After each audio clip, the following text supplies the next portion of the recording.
Hoje, a nossa missão é desconstruir e desmontar de vez aqueles clichês modernos sobre o que realmente significa ser romântico. A literatura e a própria história mostram que esse conceito vai muito, mas muito além do que a cultura pop costuma ensinar. É uma viagem no tempo fascinante. Quando a palavra romântico aparece numa conversa, é quase automático, né? A mente já vai direto para caixas de chocolate, buquês de rosas, jantar à luz de velas e aquela busca incansável pelo amor perfeito. Mas será mesmo que o termo original que batizou um dos maiores movimentos artísticos da humanidade se resume só a isso? Bom, a gente vai entender isso melhor batendo de frente o mito moderno com a realidade histórica. O movimento literário que conhecemos como romantismo, na verdade, tem as raízes fincadas lá na angústia da classe burguesa, nas mudanças brutais da industrialização e numa busca meio desesperada por uma nova identidade no mundo. Esquece os finais felizes por um momento. O foco aqui é uma realidade cheia de revolução, pessimismo e, sim, muita tragédia. Aqui está o nosso roteiro, dividido em 5 etapas. Muito além do amor, a revolução burguesa, a estética do exagero, o romantismo em Portugal e as 3 gerações brasileiras. Parte 1. A revolução burguesa e o nascimento de um movimento.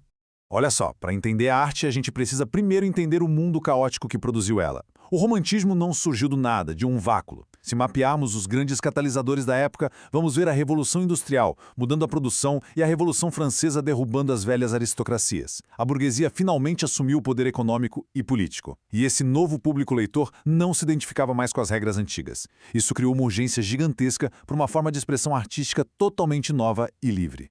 E o grande estopim dessa explosão toda veio da Alemanha. O romance Os Sofrimentos do Jovem Werther, do Goethe, capturou com perfeição essa essência caótica e sentimental de uma sociedade rompendo com o passado. A identificação foi num nível tão extremo, mas tão extremo, que a obra causou literalmente uma onda de paixões não correspondidas e até suicídios reais por toda a Europa. Foi um divisor de águas absoluto na nossa cultura. Parte 2. A estética do exagero, redefinindo a arte. E como essa liberdade inédita foi parar no papel? Através de uma quebra total de paradigmas. O classicismo, com aquelas regrinhas matemáticas de rima, a racionalidade e o equilíbrio da cultura greco-romana, foi jogado pela janela. Entra em cena o romantismo, propositalmente subjetivo, carregado no exagero, celebrando as emoções à flor da pele, o nacionalismo heróico e a identidade única de cada indivíduo.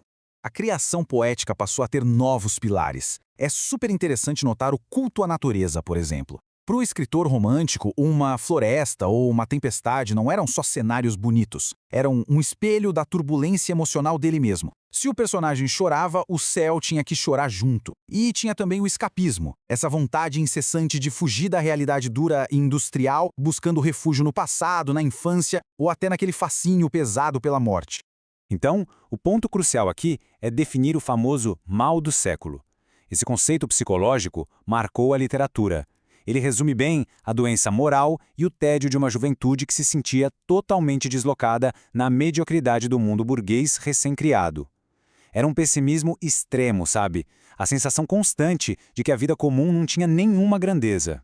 Parte 3. O movimento em Portugal. Uma mudança transatlântica.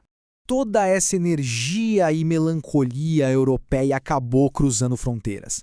Em Portugal, a chegada do movimento bateu de frente com uma instabilidade brutal, com guerras civis e a perda do Brasil.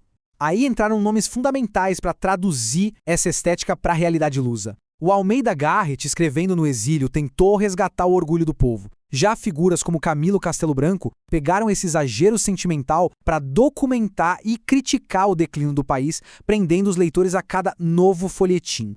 Parte 4. As 3 gerações brasileiras forjando uma identidade.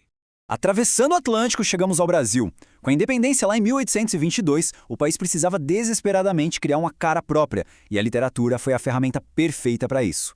A cronologia do romantismo no Brasil é super organizada pela regra de 3. São 3 gerações poéticas muito distintas, e cada uma respondeu a um anseio diferente da época. A primeira geração tinha um alvo muito claro: forjar um símbolo autêntico. Como o Brasil não tinha castelos antigos ou cavaleiros medievais que nem a Europa, os autores olharam para a própria terra. O elemento indígena e a natureza tropical exuberante viraram nossos heróis nacionais, intocados, puros. Era o mito de fundação para o novo país.